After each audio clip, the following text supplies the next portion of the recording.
Hello everyone, now I will continue page number 37।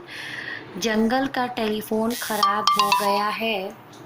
बहुत दिनों से उनकी कोई खबर नहीं मिली। ठीक है, जब गिलहरी बोलती है कि मेरी माँ यहाँ से बहुत दूर एक शहर में रहती हैं और जंगल का टेलीफोन ख़राब हो गया है, इसलिए बहुत दिनों से मेरी उनसे कोई भी बात नहीं हो पा रही। गिलहरी की परेशानी सुनकर खरगोश को बड़ा दुख हुआ। वह थोड़ा और आगे गया तो उसे दो चूहे बातें करते दिखाई दिए। इस तरह गिलहरी की प्रॉब्लम तो उसने सुन ली और उसको बहुत ही वो फील करता है, दुखी हो जाता है कि टेलीफोन ख़राब हो जाने की वजह से गिलहरी अपनी माँ से बात नहीं कर पा रही। और इसी वजह से वो जब आगे की ओर जाता है तो उसे दो चूहे बातें करते हुए दिखाई देते हैं। वे भी अपने मित्रों और संबंधियों का समाचार न मिलने से दुखी थे।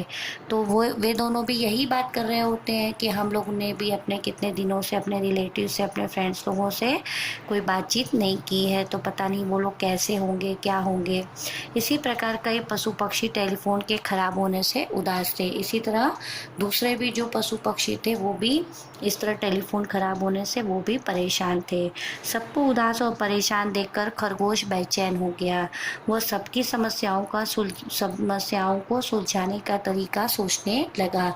इस तरह जब उसने देखा कि जंगल के सभी पशु पक्षी परेशान हो गए हैं, लोगों से बातचीत नहीं हो पा रही उनकी, अपने संबंधियों से, मित्रों से, तो वो सोचने लगा कि अब मैं किस तरह से इनकी समस्याओं का समाधान करूं। सोचते सोचते उसे एक उपाय सूझा। अगले दिन सवेरे सवेरे खरगोश ने सभी पशु पक्षियों को बरगद के पेड़ के पास बुलाया। फिर सोचते सोचते उसे एक आइडिया आया, तो उसने सोचा कि अब मैं सुबह सभी को एक जगह इकट्ठा करके बात करूंगा। तो उसने सवेरे सबको बरगद के पेड़ के नीचे बुलाया। उसने सबको संबोधित करते हुए कहा, साथियों, मैंने आपकी समस्याओं पर बहुत सोच विचार किया, मुझे एक उपाय सूझा है। फिर वो अपने साथियों से क्या बोलता है कि मैंने बहुत समय तक ये सब कुछ सोचा कि मैं इस समस्या को कैसे सॉल्व करूं, और फिर उसके बाद मैंने इसके बारे में कुछ सोचा है। सारे पशु पक्षी जिज्ञासा से खरगोश की ओर देखने लगे। यानी कि जब खरगोश ने ऐसा बोला तो सभी लोग एकदम सरप्राइज हो गए, खुश हो गए, और एकदम मतलब वो जो आइडिया खरगोश ने सोचा था वो सुनने के लिए एकदम उसकी तरफ देखने लगे कि कब खरगोश हमें वो आइडिया बताए, कैसा उपाय। सबने एक साथ पूछा, और इस तरह जब सबका एक्साइटमेंट एक साथ बढ़ गया तो सबने एक साथ एक ही आवाज़ में पूछा कि कैसा उपाय। खरगोश बोला, देखो साथियों, समय के साथ चलने में ही हम सबकी भलाई है।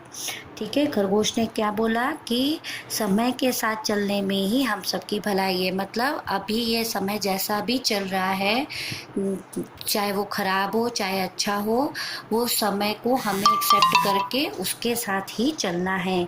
इसलिए क्यों ना हम भी जंगल में इंटरनेट का प्रयोग करें।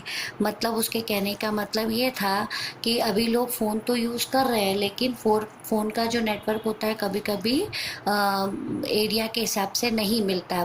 तो उसने ऐसा बोला कि आजकल का जो समय है वो इंटरनेट का समय है। तो आप लोग इंटरनेट के बारे में तो जानते ही होंगे।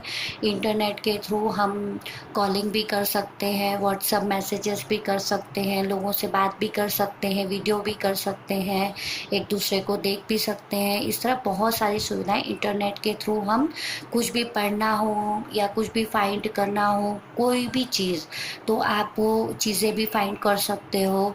तो इस तरह से तो उसने बोला कि मैंने इन समस्याओं का यही एक समाधान सोचा है कि हम लोगों को जंगल में इंटरनेट का प्रयोग करना चाहिए।